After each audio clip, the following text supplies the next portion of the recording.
Dan bila mana orang merasa ta'ajub dengan pandangan dan pendapatnya sendiri, saya paling betul, yang lain salah.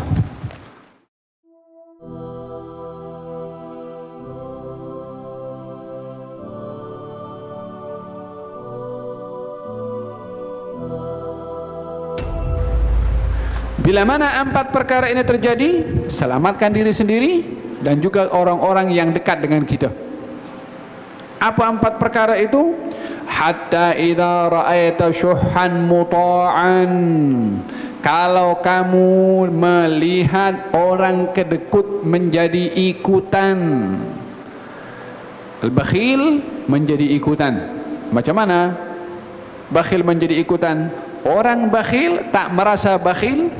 Orang bakhil diikuti oleh orang ramai punya sifat bakhil, sehingga apa yang menjadi hak orang pun juga tidak diberikan, dan tidak pun orang merasa pelik tengok kepada orang bakhil.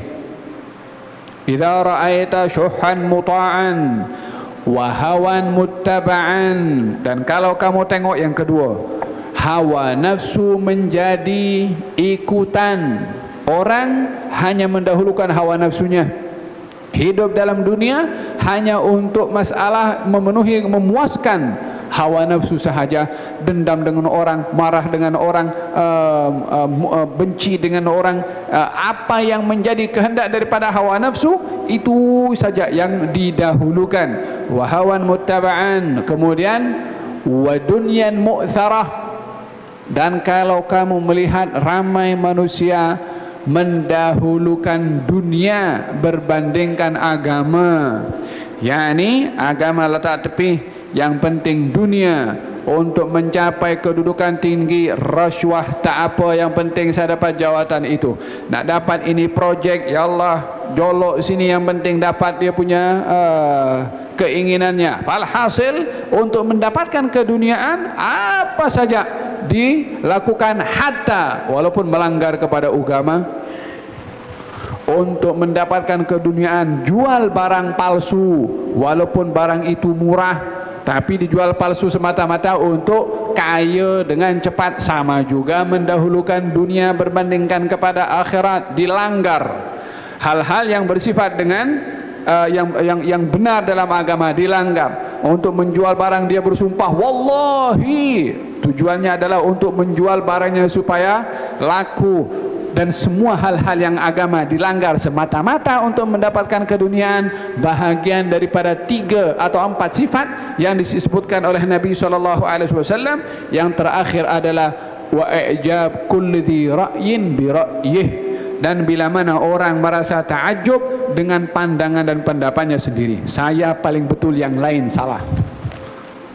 Bila mana dia berhadapan dengan orang yang berbeza pandangan dengan dia, dia kena mesti mengalahkan pandangan orang itu. Nak mencabar berdebat untuk menjatuhkan pandangan, dan mesti ikut pandangan dia seorang. Wa ijab kulli dhi ra'yin bi ra'yih. Kalau 4 ini terjadi, alaika bi khassati nafsik, atau alaika bi nafsik, hendaklah kamu jaga diri kamu, hendaklah kamu selamatkan diri kamu. Ya, ini ayat tadi nih. Nak selamatkan diri sendiri, teruskan dalam mengajak kepada kebaikan, mencegah kepada kemungkaran. 4 ini bila mana terjadi, selamatkan diri sendiri.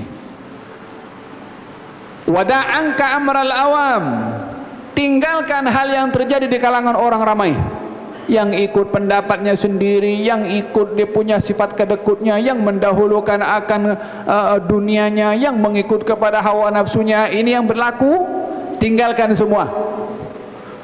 Enta selamatkan diri sendiri.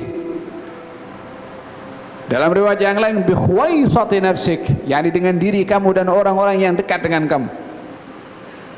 Fa inna wara'akum ayyaman, karena setelah itu 4 perkara ini muncul, akan berlaku hari-hari.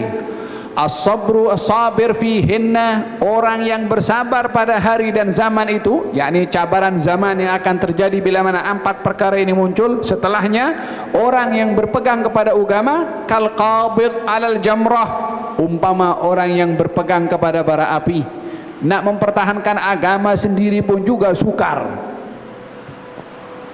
nak mempertahankan menjaga prinsip yang benar dibawa oleh Rasulullah pun sukar, sehingga orang Islam pun akan berpegang dengan Islam itu sendiri sangat sukar. Zaman itu akan terjadi dan benihnya sudah muncul di zaman kita sekarang.